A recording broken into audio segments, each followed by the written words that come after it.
صلی اللہ علیہ النبی وآلہ صلی اللہ علیہ وسلم صلاۃ و سلام علیک یا رسول اللہ صلی اللہ علیہ وسلم۔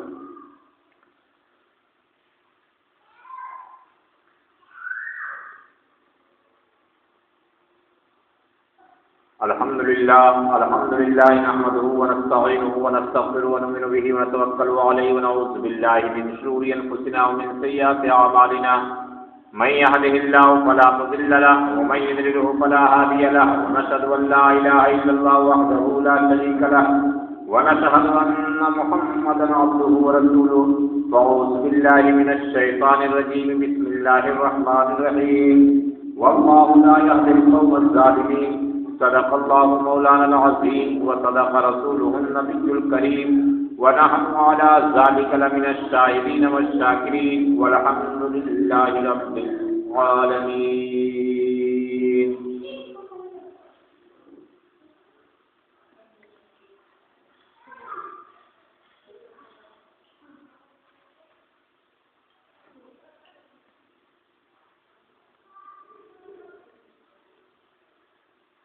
کچھ عرض و معروض کرنے سے پہلے، کچھ سننے اور سنانے سے پہلے، آئیے مراد سب سے پہلے آقائے دو عالم، دونوں عالم کے مالک و مختار جناب احمد مجتبیٰ روح پیدا محمد مصطفیٰ صلی اللہ علیہ وسلم کی بارگاہ مقدس میں درود شریف کا نذرانہ پیش کریں، بآواز بلند پڑھیں۔ اللہم صلی علی سیدنا و شفیعنا و حبیبنا مولانا محمد مامن الجود والکرم وآلہ وبارک وسلم صلاۃ و سلام علیک یا رسول اللہ صلی اللہ علیہ وسلم۔ ایک بار اور درود شریف پڑھیں۔ اللہم صلی علی سیدنا و شفیعنا و حبیبنا مولانا محمد مامن الجود والکرم وآلہ وبارک وسلم صلاۃ و سلام علیک یا رسول اللہ صلی اللہ علیہ وسلم۔ درود شریف کا نذرانہ ایک بار اور پیش کریں۔ اللہم صلی علی سیدنا و شفیعنا و حبیبنا مولانا محمد مامن الجود والکرم وآلہ وبارک وسلم صلاۃ و سلام علیک یا رسول اللہ صلی اللہ علیہ وسلم۔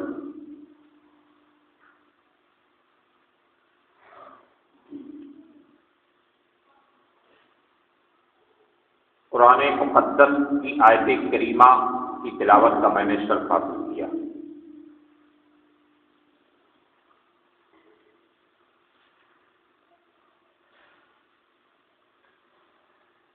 قرآن میں اللہ تبارک و تعالی ارشاد فرماتا ہے واللہ لا یہدی القوم الظالمین، اور اللہ تعالیٰ ان کو ہدایت نہیں دیتا ہے، اللہ تبارک و تعالیٰ انہیں ہدایت نہیں دیتا ہے جو قوم یا جو شخص یا جو ذات یا جو گروہ یا جو جماعت ظالموں میں سے ہو، ظلم کرتی ہو، اللہ تعالیٰ اسے ہدایت نہیں دیتا۔ واللہ لا یہدی القوم الظالمین، اور اللہ تبارک و تعالیٰ ہدایت نہیں دیتا ظالم قوم کو۔ جب ظلم کرتی ہے کوئی قوم تو اللہ اسے ہدایت نہیں دیتا۔ ہدایت پانے کے لیے ظالموں کو اپنے ظلم سے توبہ کرنی ہوگی، اپنے ظلم کو چھوڑنا ہوگا۔ اللہ کا مقرر بندہ بننے کے لیے ہر ظالم کو اپنے ظلم سے توبہ بھی کرنی ہوگی اور ظلم کو چھوڑنا بھی ہوگا۔ اس لیے کہ قرآن میں اللہ تعالیٰ فرماتا ہے واللہ لا یہدی القوم الظالمین۔ اب یہ ظلم ہے کیا ہے؟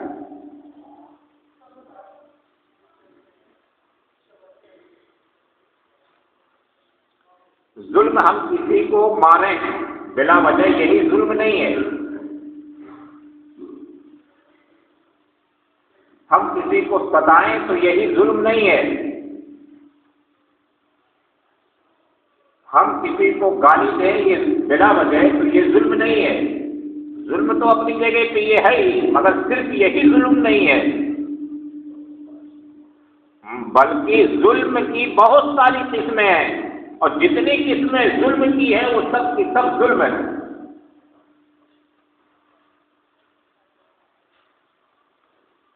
ظلم یہ بھی ہے کہ باپ اپنی بیٹی کو حق نہ دے، یہ بھی ظلم ہے۔ ایک شوہر اپنے بیوی کے حقوق کو ادا نہ کرے، یہ بھی ظلم ہے۔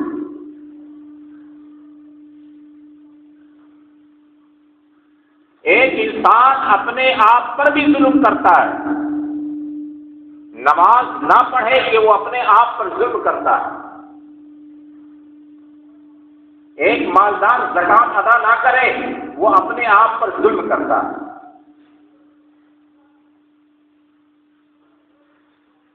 تو ظلم کی بہت ساری قسمیں ہیں۔ ایک انسان دوسرے پر ظلم کرتا ہے حقوق کی ادائیگی نہ کر کے، اور ایک انسان کسی پر ظلم و ستم بلا وجہ ڈھاتا ہے، وہ بھی ظلم۔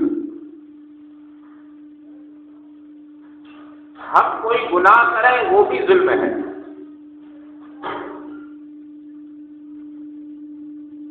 حتیٰ کہ اگر ہم گناہ کرتے ہیں، ہاتھ سے گناہ کریں، تو یہ ظلم اس معنی میں ہے کہ میدان محشر میں یہی ہاتھ ہمارے خلاف گواہی دے گی اور اسی ہاتھ کو اور اسی جسم کو سزا دی جائے گی۔ تو گویا انسان اپنے جان پر ظلم کرتا ہے اگر وہ گناہ کرتا ہے۔ ایک جگہ قرآن پاک کی دوسری جگہ ارشاد فرماتا ہے وَلَوْ أَنَّهُمْ إِذ ظَّلَمُوا أَنفُسَهُمْ جَاءُوكَ فَاسْتَغْفَرَ لَهُمُ الرَّسُولُ لَوَجَدُوا اللَّهَ تَوَّابًا رَحِيمًا۔ قرآن میں اللہ تبارک و تعالیٰ ارشاد فرماتا ہے جب تم اپنی جانوں پر ظلم کر چکے ہو، اپنی جانوں پر ظلم کر چکے ہو، اب کیا ہوگا؟ تو کوئی اپنی جان پر جان بوجھ کر ظلم کرتا ہے؟ ہرگز نہیں کرتا۔ کوئی اپنے ہاتھ کو کاٹے گا؟ نہیں کاٹے گا، مگر اسی کو وہ ظلم سمجھ رہا ہے۔ مگر قرآن کی روشنی میں حدیث اور قرآن کی مفسرین کی روشنی میں ظلم یہ بھی ہے کہ ایک انسان گناہ کرے تو گویا اپنی جان پر ظلم کر رہا ہے۔ اسی کو قرآن کیوں فرماتا ہے وَلَوْ أَنَّهُمْ إِذ ظَّلَمُوا أَنفُسَهُمْ، جب تم اپنی جانوں پر ظلم کر لو، اپنی جانوں پر جب ظلم کر چکو، کیا کر چکو؟ یعنی گناہ کر چکو۔ جو گناہ کرتا ہے گویا وہ اپنی جان پر ظلم کرتا ہے۔ تو آگے ارشاد فرماتا اللہ تبارک و تعالیٰ وَلَوْ أَنَّهُمْ إِذ ظَّلَمُوا أَنفُسَهُمْ جَاءُوكَ فَاسْتَغْفَرَ لَهُمُ الرَّسُولُ، اگر تم ان گناہوں کی معافی چاہتے ہو، وہ گناہ تمہارے نامہ اعمال سے مٹا دیے جائیں، وہ گناہ ختم کر دیے جائیں، تو آگے ارشاد فرماتا اللہ تعالیٰ تم رسول کی بارگاہ میں حاضری دو۔ اگر تم چاہتے ہو کہ تمہارے گناہ ختم ہو جائیں، تمہارے گناہ مٹا دیے جائیں، جو تم اپنی جانوں پر گناہ کر کے ظلم کر چکے ہو وہ ظلم ختم ہو جائے، تو تم اللہ کے رسول کی بارگاہ میں حاضری دو۔ لَوَجَدُوا اللَّهَ تَوَّابًا رَحِيمًا، اگر تم رسول کی بارگاہ میں حاضری دو گے تو اللہ تمہارے گناہوں کو معاف فرما دے گا۔ اللہ توبہ قبول کرنے والا ہے، اللہ معاف کرنے والا ہے۔ کب؟ جب تم رسول کی بارگاہ میں حاضری دو گے۔ حاضری ہر کوئی دے نہیں سکتا، ہر کوئی رسول کی بارگاہ میں حاضری نہیں دے سکتا ہے کہ وہ گناہ کر چکا، اپنی جانوں پر ظلم کر چکا ہے، تو اس کے ظلم میں جو ہے ختم ہو جائے، اس کے گناہ معاف ہو جائیں، رسول کی بارگاہ میں حاضری دے دے، تو ہر کوئی تو حاضری دے نہیں سکتا۔ اب راستہ کیا ہے؟ حاضری کیسے دیے جائے؟ رسول کی بارگاہ میں حاضری کیسے دی جائے؟ ایک شخص مال و دولت ہے تو عمرہ کے بہانے رسول کے روضے انور کی بارگاہ میں حاضری دے دے گا۔ ایک شخص مالدار ہے تو حج کے بہانے رسول معظم صلی اللہ علیہ وسلم کی بارگاہ میں حاضری دے دے گا۔ تو کیا صرف اسی کے گناہ معاف ہوں گے؟ کیا اسی کا ظلم ختم ہوگا؟ جو شخص اپنے جان پر ظلم کر چکا ہے تو کیا اسی کے ظلم ختم ہو جائیں گے، اسی کے گناہ معاف ہوں گے جو رسول کی بارگاہ میں حاضری دے گا۔ تو رسول کی بارگاہ میں حاضری دینا، ان کے روضے پر حاضر ہو کر سلام پیش کرنا صرف وہی حاضری نہیں ہے، بلکہ رسول کا تصور کر کے جو بھی رسول کی بارگاہ میں درود مصطفیٰ پڑھے گویا وہ بھی اپنے رسول کی بارگاہ میں حاضر ہو۔ جو رسول کی بارگاہ میں حاضری چاہتا ہے تو جو مالدار ہے اس پر تو فرض ہے پیسہ خرچ کر کے وہ حاضر سے ہونا چاہیے۔ حدیث شریف میں ہے جو مالدار خرچ نہیں کرے گا، جان بوجھ کر اپنے پیسے کو بچائے گا، وہ مسلمان یعنی ایمان کی حالت میں اس کا دنیا سے خاتمہ نہیں ہوگا بلکہ یہودی یا نصرانی ہو کر اس دنیا سے جائے گا۔ تو جو مالدار ہے اسے تو حج کرنا ہی ہے، جو مالدار نہیں ہے راستے کے سفر کے اخراجات راستے کے اخراجات اس کے پاس نہیں ہے، جس شخص کے پاس ایسا مومن جو اپنی جانوں پر ظلم کر چکا ہو، گناہ کر چکا ہو، رسول کی بارگاہ میں کیسے حاضری دے؟ تو اس کا طریقہ یہی ہے کہ رسول کا تصور کرے، رسول سے محبت کرے، اپنے نبی سے محبت کرے اور محبت میں ڈوب کر نبی کی بارگاہ میں درود و سلام کا نذرانہ پیش کرے۔ یہی وہ نذرانہ ہے، رسول کی بارگاہ کی حاضری بھی کہلاتا ہے۔ یہی وہ نذرانہ ہے، گویا ایک مومن اپنے رسول کی بارگاہ میں حاضری دیتا ہے اور جو رسول کی بارگاہ میں حاضری دے تو اس کے گناہ معاف ہو جاتے ہیں۔ کون سا گناہ؟ جو گناہ کر کے جو مومن اپنی جانوں پر ظلم کر چکا ہے۔ قرآن کی روشنی میں قرآن میں آیا وَلَوْ أَنَّهُمْ ظَلَمُوا أَنفُسَهُمْ، جو شخص اپنی جان پر ظلم کر دے، اپنی جان پر ظلم تو کوئی جان بوجھ کے نہیں کرتا، مگر قرآن کی بولی کو ہر کوئی سمجھتا نہیں، قرآن کی زبان کو ہر کوئی سمجھتا نہیں، قرآن کے معنی مفہوم کو ہر کوئی سمجھتا نہیں۔ قرآن کا معنی مفہوم یہی ہے کہ ہر مومن جو گناہ کرے گویا وہ اپنے جان پر ظلم کرتا ہے۔ وَلَوْ أَنَّهُمْ إِذْ ظَلَمُوا أَنفُسَهُمْ جَاءُوكَ، جب تم اپنی جانوں پر ظلم کر لو، گناہ کر چکو تو رسول کی بارگاہ میں حاضری دو، اور رسول کی بارگاہ میں حاضری دینا گناہوں کا کفارہ ہے۔ اللہ تعالیٰ ارشاد فرماتا ہے جب تم رسول کی بارگاہ میں، محبوب کی بارگاہ میں حاضری دو گے تو اللہ تعالیٰ تمہارے گناہوں کو معاف فرما دے گا۔ اللہ توبہ قبول کرنے والا۔ اور جو پہلی آیت کریمہ میں نے پڑھی ہے وَاللَّهُ لَا يَهْدِي الْقَوْمَ الظَّالِمِينَ، اور اللہ تعالیٰ ہدایت نہیں دیتا اس قوم کو جو ظالم ہوتی ہے۔ اللہ تعالیٰ اس قوم کو ہدایت نہیں دیتا جو قوم ظالم ہوتی ہے، ظلم کرتی ہے۔ تو کون سا ظلم؟ اس میں سبھی طرح کے ظلم شامل ہیں۔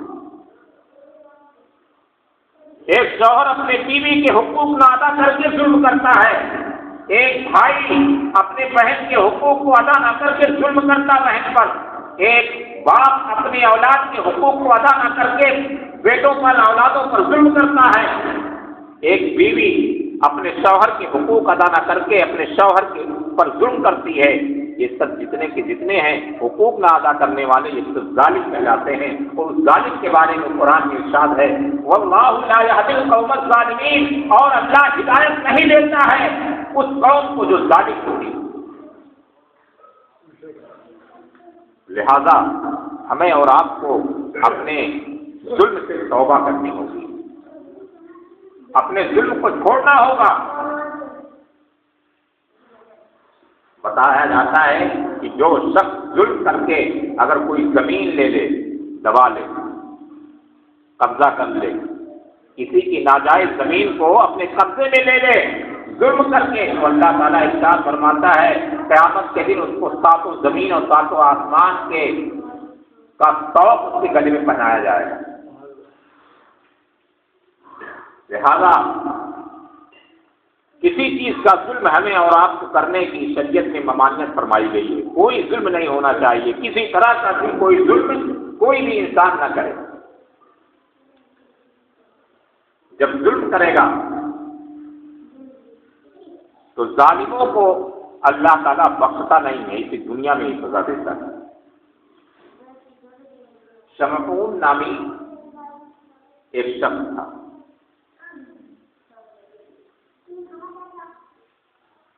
اس نے مکان بنایا، بادشاہ تھا، اور محل اس کا بڑا عالیشان تھا۔ اس محل کے پاس ایک بڑھیا سی جھوپڑی تھی۔ جب محل کے آس پاس ایک بار اس نے چکر لگایا تو محل کے کونے میں، محل کے ایک کٹے ہوئے جو ہے ایک جھوپڑی کی بڑھیا کی، پوچھا کس کا ہے تو جھوپڑی کا حکم دیا گرا دیا گیا۔ بڑھیا جب آئی، جب دیکھا کہ اس کی جھوپڑی گری ہوئی ہے تو بڑھیا نے اللہ کی بارگاہ میں دعا کی، الہ العالمین، بادشاہ نے اپنے محل سے لگا ہوا میرے جھوپڑی کو برداشت نہ کیا، گرا دیا۔ جب گرانے کا حکم دیا تو خدایا میں نہیں تھی کیا خدا تو بھی نہیں تھا اس وقت، اتنا بولنا تھا کہ اس کا محل گر گیا۔ یہ ہے مظلوم کی آہیں۔ جب مظلوم خدا کی بارگاہ میں اپنے ہاتھوں کو اٹھاتا ہے تو خدا وحدہ لا شریک اس کی آواز نکلنے سے پہلے خدا کی بارگاہ میں پہنچ جایا کرتی ہے۔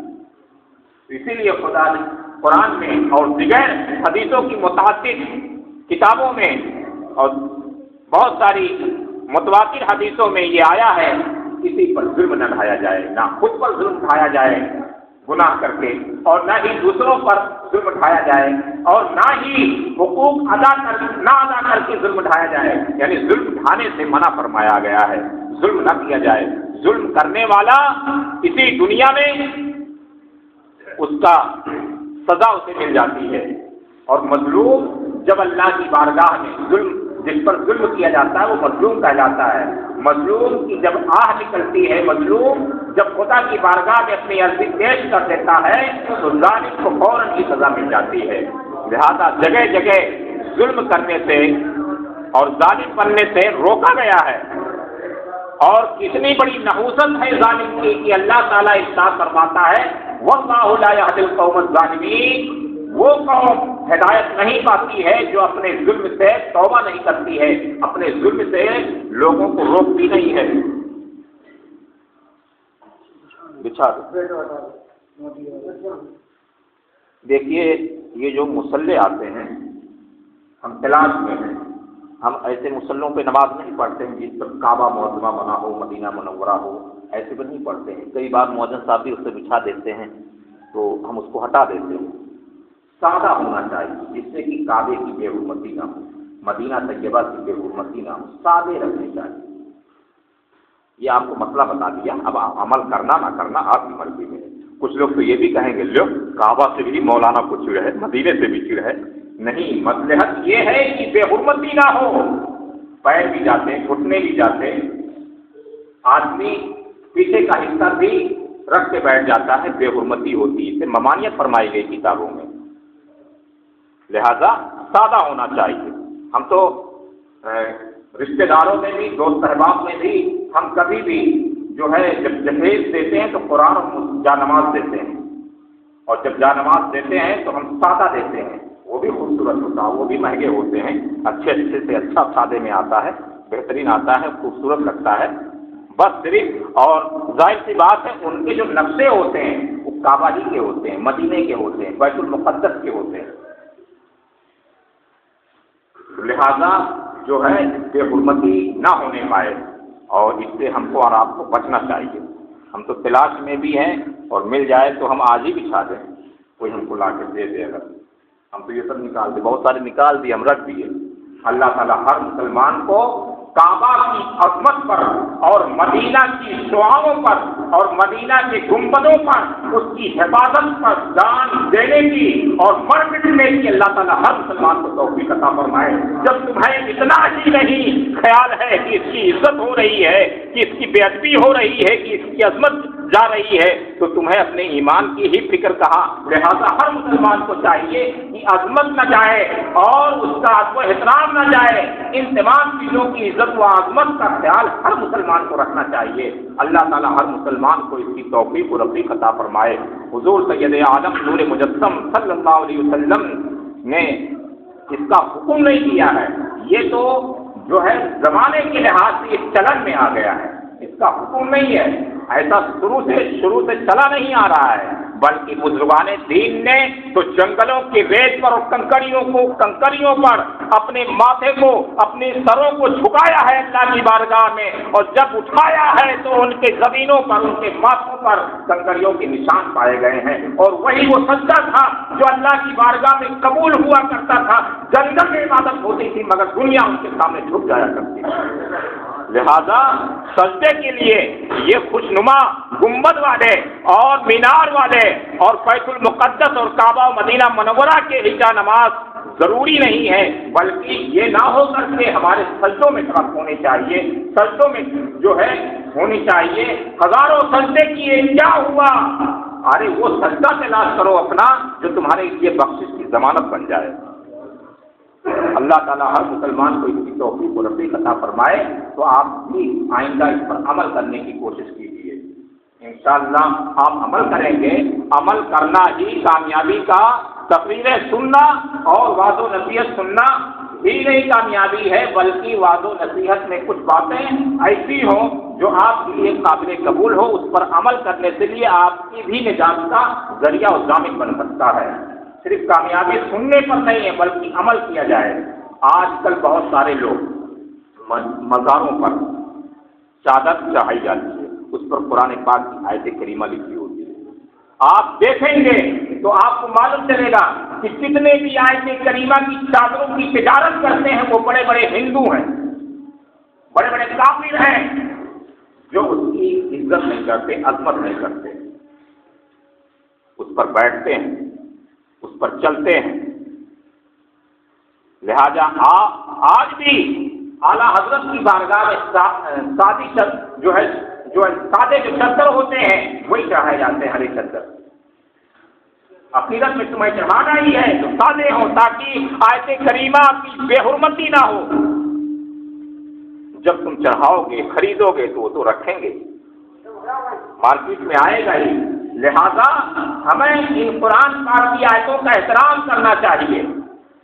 اور وہی چادریں کچھ ایسے لوگوں کے پاس بھی پہنچ جاتی ہیں جو ایسے فقیر ہوتے مانگتے پھرتے ہیں، جو کبھی فقیر کافر بھی ہوتے ہیں، ایسے بھی فقیر ہوتے ہیں جو نمازوں سے دور ہوتے ہیں، ایسے بھی فقیر مانگنے پھرنے والے ہوتے ہیں جو جواری اور شرابی ہوتے ہیں، اپنے بدن سے سروں پہ باندھے رہتے ہیں، ایسے بھی ہوتے ہیں جو پیڑوں میں بھی باندھ دیا جاتے ہیں چادر، اور قرآن کی آیتوں کی بے حرمتی ہوا کرتی ہے۔ لہذا قرآن کی آیتوں کی بے حرمتی سے بچنے کے لیے ہمیشہ ہمیں سادے چادر خریدنے چاہیے اور بزرگوں کی مزار پر چڑھانے چاہیے۔ اور اعلیٰ حضرت نے تو یہ فرمایا ہے، جب کسی بزرگ کی مزار پر ایک چادر چڑھی ہو تو دوسری نہ چڑھا کر کوئی ایسا کپڑا کسی غریب کے نام پر صدقہ کر دیا جائے اور وہ صدقہ اسی بزرگ کے نام پر ایصال ثواب کر دیا جائے۔ یہ اعلیٰ حضرت کا فرمان عالی شان ہے، مگر کون عمل کرتا ہے؟ لہذا حق بات اگر پہنچائی جاتی ہے لوگوں کو بری لگتی ہے۔ اللہ تعالیٰ ہر مسلمان کو نیک عمل کی توفیق و رفیق عطا فرمائے۔ حضور آقا نامدار جناب احمد مصطفیٰ اور فدا محمد مصطفیٰ صلی اللہ علیہ وسلم کے صدقے طفیل میں اللہ تعالیٰ ہر مسلمان کی پریشانی، مصیبت اور تنگدستی کو دور عطا فرمائے۔ تو قرآن میں آیا ہے ظلم نہ کرو، اور جو ظلم کرتا ہے اس کو اللہ ہدایت نہیں دیتا ہے۔ تو ظلم سے توبہ کریں، اپنے آپ پر بھی ظلم نہ کریں، حق کو ادا نہ کر کے بھی ظلم نہ کریں، اور دوسروں پر بیجا بھی ظلم نہ کریں۔ اللہ تعالیٰ ظلم سے توبہ کرنے کی اور ظلم سے ہر مسلمان کو بچنے کی توفیق و رفیق عطا فرمائے۔ وآخر دعوانا الحمدللہ رب العالمین۔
الحمد لله الذي جعل يوم الجمعة في الإحياء ولا نعبد ولا نستعين إلا إياه وهو الذي فرض صلاة الجمعة فضله إلى ذكر الله والصلاة على محمد سيدنا وعلى آله وأصحابه الكرام خصوصا على فرقة بعض الأنبياء السابقين أمير المؤمنين أبي بكر الصديق وعلى الناطق بالصدق والصواب أمير المؤمنين عمر بن الخطاب وعلى سائر الحياء والإيمان أمير المؤمنين عثمان بن عفان وعلى غالب كل غالب أمير المؤمنين علي بن أبي طالب وعلى الإمامين الصحيحين الشهيدين أبي محمد الحسن وأبي عبد الله الكريم وعلى أمهما سيدة النساء فاطمة الزهراء وعلى أمه الشريفة المطهرين من الأبناء الحمزة والأكبار وعلى الستة الباقية من العشرة المبشرة وسائر الصحابة والتابعين رضوان الله تعالى أجمعين. بارك الله لنا ولكم في القرآن العظيم ونفعنا وإياكم بالآيات والذكر الحكيم إنه تعالى جواد كريم ملك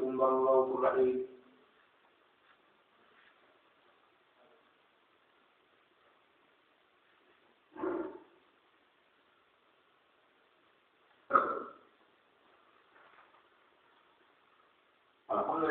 الحمد لله نحمده ونستعينه ونستغفره ونؤمن به ونتوكل عليه ونعوذ بالله من شرور انفسنا ومن سيئات اعمالنا من يهده الله فلا مضل له ومن يضلل فلا هادي له ونشهد ان لا اله الا الله وحده لا شريك له ونشهد ان محمدا عبده ورسوله.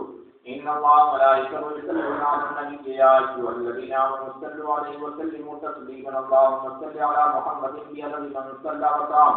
اللهم صل على محمد وعلى ال محمد بعدد ما قعد وقام وصل على جميع الانبياء والمرسلين وعلى كل ملائكتك المقربين وعلى عباد الله الصالحين برحمتك يا ارحم الراحمين. عباد الله ان الله يامر بالعدل والاحسان وايتاء ذي القربى وينهى عن الفحشاء والمنكر والبغي يعظكم لعلكم تذكرون. ولذكر الله تعالى اعلى واولى وعز وجل وتم وهم واعظم واكبر.